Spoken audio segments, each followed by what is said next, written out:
यूरोपीय देशों से भारत को लेकर एक के बाद एक कई बड़ी खबरें सामने आ रही हैं। अभी हाल ही में भारत ने फ्रांस की साफरान कंपनी के साथ एक डील की थी, जिसके जरिए भारत और फ्रांस मिलकर 2030 तक फिफ्थ जनरेशन फाइटर जेट का एक इंजन बनाएंगे।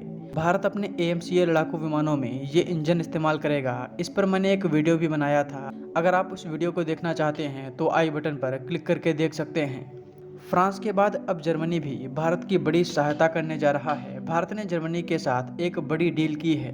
ये डील 70,000 करोड़ रुपए की है। अब आप में से कई लोग ये सोच रहे होंगे कि आखिर भारत ने जर्मनी से ऐसा क्या ले लिया जिसके बदले भारत जर्मनी को 70,000 करोड़ रुपए दे रहा है, और ये डील भारत के लिए जरूरी क्यों थी। चलिए आपको सब कुछ विस्तार में बताने की कोशिश करते हैं।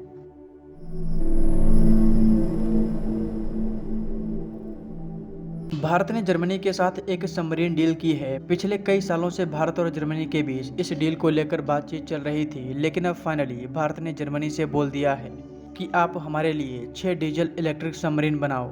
जर्मनी की सबमरीन टेक्नोलॉजी बहुत एडवांस है। ये सबमरीन 2 हफ्ते तक पानी के अंदर रह सकती हैं। अगर भारत को चीन पर कोई कार्रवाई करनी है तो भारत आसानी से इन सबमरीन को चीन के नज़दीक डिप्लॉय कर सकता है और चीन को इसकी भनक तक नहीं लगेगी। भारत के लिए ये डील इतनी ज़रूरी थी कि हम लोग अभी अमेरिका और चीन से सबमरीन के मामले में बहुत पीछे हैं। हैरानी की बात यह है कि हमारे पास जापान और साउथ कोरिया से भी कम सबमरीन हैं। आप स्क्रीन पर इस चार्ट को देखिए। हालांकि अभी कुछ महीने के नंबर्स इसमें काउंट नहीं किए गए हैं, फिर भी आपको अंदाज़ा लग जाएगा। अमेरिका सबमरीन के मामले में दुनिया में नंबर 1 पर है, जिसके पास 70 से ज़्यादा सबमरीन हैं। वहीं दूसरे नंबर पर रूस है। हालांकि रूस और चीन में कोई ज़्यादा अंतर नहीं है। चीन ने पिछले कुछ महीनों में कई सबमरीन्स को अपनी नौसेना में शामिल किया है। चीन के पास वर्तमान में 66 से 67 सबमरीन हैं। वहीं रूस के पास भी लगभग 65 के आसपास सबमरीन हैं। हैरानी की बात यह है कि ईरान के पास 25 और जापान के पास 24 सबमरीन हैं। वहीं साउथ कोरिया भी हमसे ऊपर है, जिसके पास 22 सबमरीन हैं। अगर इस लिस्ट में भारत को देखा जाए तो भारत के पास 18 सबमरीन हैं, लेकिन हाल ही में भारत ने वागसीर नाम की एक सबमरीन नेवी में शामिल की है। इसलिए अब भारत के पास 19 सबमरीन हैं और अब भारत ने जर्मनी के साथ 6 सबमरीन बनाने की डील की है।